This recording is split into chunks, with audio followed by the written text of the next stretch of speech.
नमस्कार. 8:30च्या बातमीपत्रात मी मंजिरी मराठे आपलं स्वागत करते. सुरुवातीला एक नजर ठळक बातम्यांवर.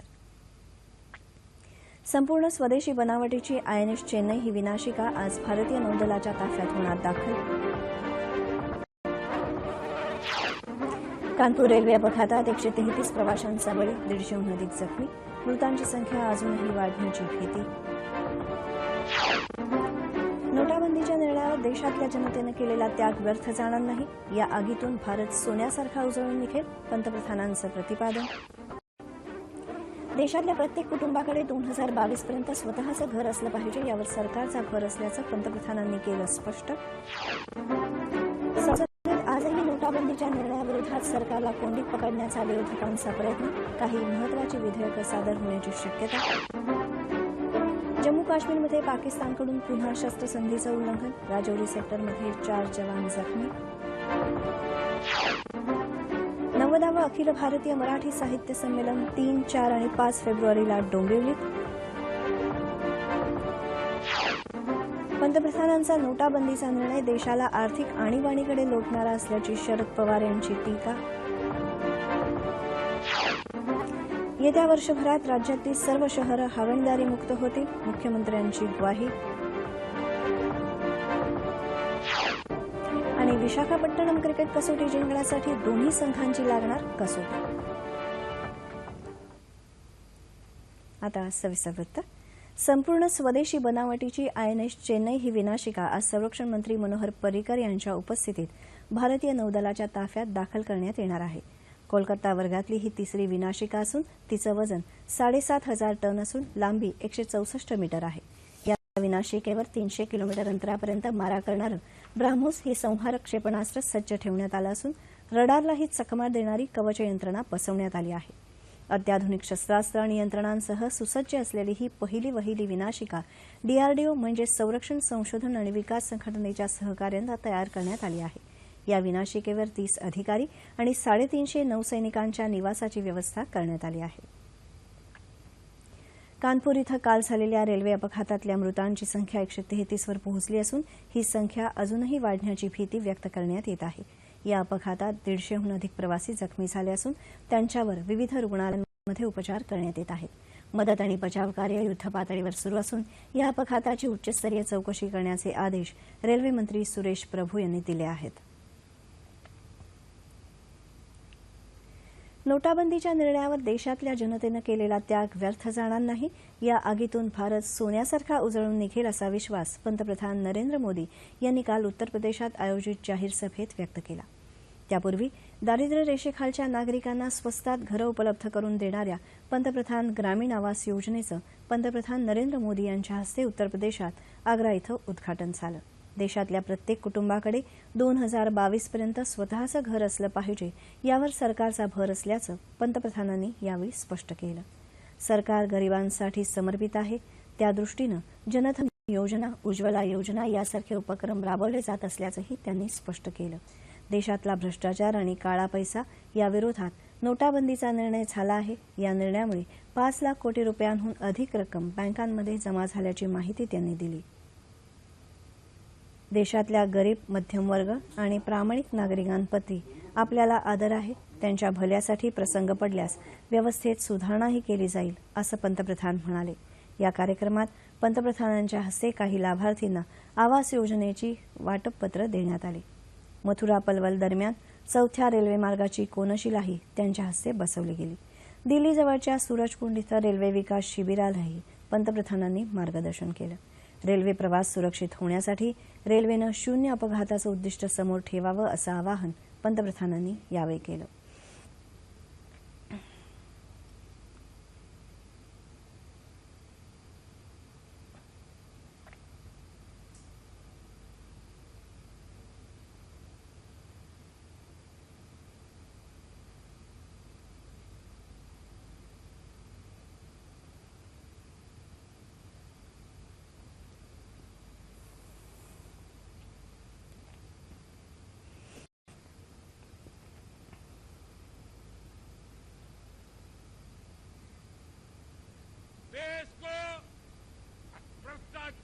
से मुक्त कराने के लिए, देश को काले बाजारियों से मुक्त कराने के लिए, देश को काले धन से मुक्त कराने के लिए मैंने जो बीड़ा उठाया है, उसको सबसे ज्यादा आशीर्वाद गरीब और मध्यम वर्ग के लोगों ने दिए हैं। मैं उनको प्रणाम करता हूं और मैं आपको विश्वास दिलाता हूं, आपके सपने सच होके रहेंगे।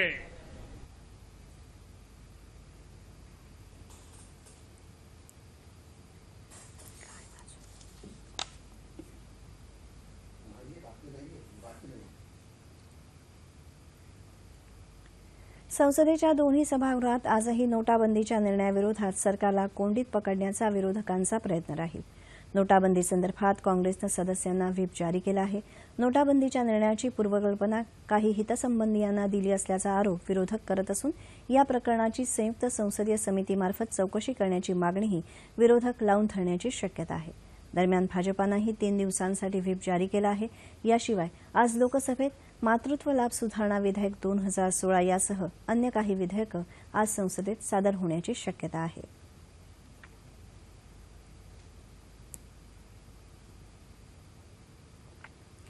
जम्मू काश्मीरमधल्या राजौरी सेक्टरमध्ये काल मध्यरात्री पाकिस्तानी सैन्यानं पुन्हा गोळीबार करत शस्त्रसंधीचं उल्लंघन केलं। पाकिस्तानच्या या कुरापतीला भारतीय सैन्यानं चोख प्रत्युत्तर दिलं। मात्र या चकमकीमध्ये सीमा सुरक्षा दलाच्या एका जवानाला वीरमरण आलं असून 3 जवान जखमी झाले आहेत। गेल्या 24 तासात पाकिस्तानी सैन्यानं जम्मू काश्मीर सीमारेषेवर 3 वेळा शस्त्रसंधीचं उल्लंघन केलं आहे। ठाणे जिल्ह्यातल्या डोंबिवली शहरात आगामी 3, 4 आणि 5 फेब्रुवारीला 90वे अखिल भारतीय मराठी साहित्य संमेलन होणार आहे। अखिल भारतीय मराठी भाषा महामंडळाचे अध्यक्ष श्रीपाद जोशी यांनी काल या संमेलनाची रूपरेषा जाहीर केली। संमेलनात आतापर्यंत उपेक्षित राहिलेल्या साहित्यातल्या प्रवाहांना व्यासपीठ उपलब्ध करून देण्यात येणार आहे। वेगळ्या विषयांवरच्या परिसंवादात तसंच काव्य संमेलनाबरोबरच नवोदित कवींचं कविता वाचन, स्थानिक युवकांचं सादरीकरण, प्रतिभावंतांशी संवाद तसंच विविध बोली भाषांमधलं कथाकथन असे भरगच्च कार्यक्रम आयोजित करण्यात आले आहेत। याशिवाय 2 प्रकट मुलाखती आणि 2 सांस्कृतिक कार्यक्रमही संमेलनात होणार असल्याची माहिती जोशी यांनी दिली आहे। पंतप्रधानांचा नोटाबंदीचा निर्णय देशाला आर्थिक आणीबाणीकडे लोटणार आहे अशी टीका राष्ट्रवादी काँग्रेसचे अध्यक्ष खासदार शरद पवार यांनी काल मुंबईत केली।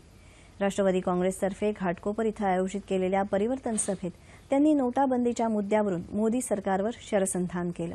नोटाबंदीच्या निर्णयामुळे भ्रष्टाचाराला आळा बसेल, दहशतवाद्यांची आर्थिक नाकाबंदी होईल या अपेक्षेनं सुरुवातीला सर्वांनीच या निर्णयाचं स्वागत केलं होतं। मात्र सध्या देशात सामान्य नागरिकांची आर्थिक कोंडी केली जात असून आपलेच पैसे मिळवण्यासाठी लोकांना अतोनात त्रास सहन करावा लागत आहे। ही परिस्थिती अशीच राहिली तर लोकभावनांचा उद्रेक होऊन देशात अराजकाची परिस्थिती निर्माण होईल असा इशारा पवार यांनी यावेळी दिला। पंतप्रधान मोदी यांच्या एकाधिकारशाही कारभारावर टीका करताना त्यांनी राज्य सरकारवरही ताशेरे ओढले। मुंबईकरांचा उपनगरी लोकल प्रवास जीवघेणा ठरत असताना सरकारला मात्र बुलेट ट्रेन सुरू करण्यात स्वारस्य आहे अशा शब्दात त्यांनी सरकारवर टीका केली। 1000 आणि 500 रुपयांच्या नोटा चलनातून रद्द करण्याच्या पंतप्रधान नरेंद्र मोदी यांच्या निर्णयावर भारतीय चित्रपटसृष्टीतल्या अभिनेते, दिग्दर्शक आणि अन्य मान्यवरांनी आपल्या प्रतिक्रिया दूरदर्शनकडे व्यक्त केल्या आहेत। बहुत अच्छी बात है, हमारे लिए ये होना बहुत ज़रूरी था। जैसे कि हम लोग अपने बॉडी के लिए क्लींजिंग डे रखते, इस तरह से ये है और I am very happy for this. ये होना ही चाहिए था। मैं भी बिल्कुल तारीफ करती हूँ इस बात की और इसमें से बहुत अच्छा कुछ निकल के आने वाला है। We are looking forward. ये चीज बहुत पहले होनी चाहिए। Then I give full credit to Narendra Modi ji to think about and then take such a decision that everybody is just stuck. बहुत अच्छी मूव है और थोड़ी सी सबको तकलीफ आ रही है, लेकिन अगर इस वक्त साथ नहीं देंगे तो फिर कब देंगे। आतापर्यंत राज्यातली 100 शहरं हागणदारीमुक्त झाली असून येत्या वर्षभरात सर्वच शहरं हागणदारीमुक्त होतील असा विश्वास मुख्यमंत्री देवेंद्र फडणवीस यांनी व्यक्त केला। ते काल रत्नागिरीमध्ये नगरपालिका निवडणुकीत प्रचार सभेत बोलत होते। राज्याच्या विकासासाठी उद्योगांची महत्त्वाची भूमिका आहे, परंतु प्रदूषणामध्ये उद्योगांचा 10% वाटा आहे हे लक्षात घेऊन पर्यावरणपूरक शहरांचा विकास केला जाईल असं आश्वासन त्यांनी दिलं। नोटाबंदीचा निर्णय अतिशय धाडसी आहे. या निर्णयामुळे भारत देश नव्या आर्थिक स्वातंत्र्याकडे निघाला आहे. त्यासाठी थोडे दिवस त्रास सहन करावा लागेल, मात्र त्यामुळे भविष्यात नवा भारत घडेल, असं ते म्हणाले. चलनातून बाद केलेल्या उच्च मूल्यांच्या नोटा इतरांच्या खात्यात जमा करून काळा पैसा पांढरा करणाऱ्यांवर प्राप्तिकर खात्याची नजर राहणार आहे. अशा प्रकारे काळा पैसा जमा करणाऱ्यांविरुद्ध बेनामी व्यवहार कायद्याअंतर्गत कमाल 7 वर्षांची शिक्षा होऊ शकेल. तसंच 25% दंडही वसूल करण्यात येईल, असंही प्राप्तिकर विभागानं स्पष्ट केलं आहे. 47व्या भारतीय आंतरराष्ट्रीय चित्रपट महोत्सव अर्थात इफ्फीला काल गोव्यातल्या पणजी इथं दिमाखात सुरुवात झाली. केंद्रीय माहिती आणि प्रसारण मंत्री व्यंकय्या नायडू यांनी या महोत्सवाचं उद्घाटन केलं. सामाजिक बदल घडवण्यासाठी चित्रपट माध्यम हे परिणामकारक ठरू शकतं. चित्रपटानं प्रेक्षकांना बौद्धिक आणि भावनात्मकरित्या गुंतवून ठेवलं पाहिजे. तसंच चित्रपट मनाला आणि हृदयाला भिडणारा असायला हवा, असं मत नायडू यांनी यावेळी व्यक्त केलं. मानवतावादाच्या स्पर्शानं प्रोत्साहित होऊन चित्रपट निर्मिती व्हावी, असं आवाहन त्यांनी केलं. 2014 पासून केंद्र सरकारनं इफ्फीच्या आयोजनासाठी गोव्याची निवड केली आहे.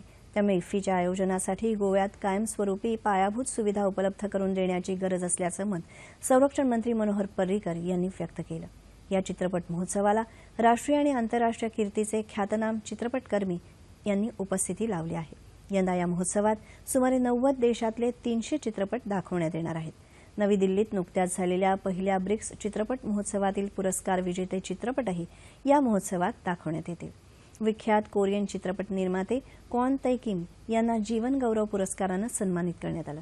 विख्यात पार्श्वगायक SP बालसुब्रमण्यम यांना भारतीय सिनेमातील गौरवशाली योगदानाबद्दल सेंटेनरी इंडियन फिल्म पर्सनॅलिटी या पुरस्कारानं गौरवण्यात आलं. तर शांतता, अहिंसा, सहिष्णुता या मूल्यांचं दर्शन घडवणाऱ्या चित्रपटाला ICFT युनेस्को गांधी पदक देऊन गौरवण्यात आलं. रायगड जिल्हा शूटिंग बॉल चाचणी स्पर्धेला कालपासून अलिबाग तालुक्यातल्या नारंगी इथं सुरुवात झाली. खारेपाट विभाग शूटिंग बॉल असोसिएशननं या स्पर्धेचं आयोजन केलं आहे. रायगड जिल्हा विकास संघाचे अध्यक्ष चंद्रकांत मोकल, चित्रपट निर्माता संतोष अंबाळे यांच्या उपस्थितीत या कार्यक्रमाचं उद्घाटन झालं. 2 दिवस चालणाऱ्या या शूटिंग बॉल स्पर्धेतून रायगड जिल्ह्याचा संघ तयार केला जाणार आहे. रायगड जिल्ह्यात गेल्या अनेक दशकांपासून लोकप्रिय असलेल्या या खेळाला राष्ट्रीय मान्यता नसल्यामुळे अनेक तरुण खेळाडूंना नोकऱ्या तसंच अन्य क्रीडा सन्मान मिळत नाहीत, अशी खंत चंद्रकांत मोकल यांनी यावेळी व्यक्त केली. विशाखापट्टणम इथं सुरू असलेल्या दुसऱ्या क्रिकेट कसोटी सामन्यात आता रंगत निर्माण झाली आहे. सामन्यात विजय मिळवण्यासाठी इंग्लंडला आज शेवटच्या दिवशी 318 धावा करण्याची तर भारताला पाहुण्यांचे 8 गडी बाद करण्याची गरज आहे. काल चौथ्या दिवशी भारतानं आपल्या दुसऱ्या डावात 204 धावा करून पाहुण्यांसमोर विजयासाठी 405 धावांचं आव्हान उभं केलं. भारतातर्फे दुसऱ्या डावात कर्णधार कोहलीनं 81 धावांची महत्त्वपूर्ण खेळी केली. इंग्लंडच्या ब्रॉड आणि रशीद यांनी प्रत्येकी 4 बळी घेत भारतीय फलंदाजांवर वर्चस्व गाजवलं. इंग्लंडनं आपल्या दुसऱ्या डावाची सुरुवात संथपणे करत 75 धावांची सलामी दिली. मात्र कालचा खेळ संपायला काही वेळ शिल्लक असताना या जोडीला बाद करण्यात भारताला यश मिळालं. अॅलिस्टर कुक याला जडेजानं 54 धावांवर तर हमीदला अश्विननं 25 धावांवर बाद केलं. दिवसअखेर इंग्लंडनं 2 बाद 87 धावा केल्या असून त्यांना विजयासाठी अद्याप 318 धावांचा पल्ला गाठायचा आहे. हवामान. येत्या 36 तासात उत्तर कोकणात किमान तापमानात 1 ते 2 अंश सेल्सिअसनं घट होईल. याच काळात उर्वरित राज्यातलं तापमान कोरडं राहील असा अंदाज हवामानशास्त्र विभागानं वर्तवला आहे. ठळक बातम्या पुन्हा एकदा. संपूर्ण स्वदेशी बनावटीची INS चेन्नई ही विनाशिका आज भारतीय नौदलाच्या ताफ्यात होणार दाखल. कानपूर रेल्वे अपघातात 133 प्रवाशांचा बळी, 150हून अधिक जखमी. मृतांची संख्या अजूनही वाढण्याची भीती. नोटाबंदीच्या निर्णयावर देशातल्या जनतेनं केलेला त्याग व्यर्थ जाणार नाही. या आगीतून भारत सोन्यासारखा उजळून निघेल, पंतप्रधानांचं प्रतिपादन. देशातल्या प्रत्येक कुटुंबाकडे 2022 पर्यंत स्वतःचं घर असलं पाहिजे, यावर सरकारचा भर असल्याचं पंतप्रधानांनी केलं स्पष्ट. संसदेत आजही नोटाबंदीच्या निर्णयाविरोधात सरकारला कोंडीत पकडण्याचा विरोधकांचा प्रयत्न. काही महत्वाची विधेयकं सादर होण्याची शक्यता. जम्मू काश्मीरमध्ये पाकिस्तानकडून पुन्हा शस्त्रसंधीचं उल्लंघन. सीमा सुरक्षा दलाचा 1 जवान शहीद, 3 जखमी. 90वे अखिल भारतीय मराठी साहित्य संमेलन 3, 4 आणि 5 फेब्रुवारीला डोंबिवलीत. पंतप्रधानांचा नोटाबंदीचा निर्णय देशाला आर्थिक आणीबाणीकडे लोटणारा असल्याची शरद पवार यांची टीका. येत्या वर्षभरात राज्यातली सर्व शहरं हागणदारीमुक्त होतील, मुख्यमंत्र्यांची ग्वाही. आणि विशाखापट्टणम क्रिकेट कसोटी जिंकण्यासाठी दोन्ही संघांची लागणार कसोटी. याबरोबरच हे बातमीपत्र संपलं. पुन्हा भेटूया सकाळी 11:30 वाजता आपल्या सह्याद्री वाहिनीवर. नमस्कार.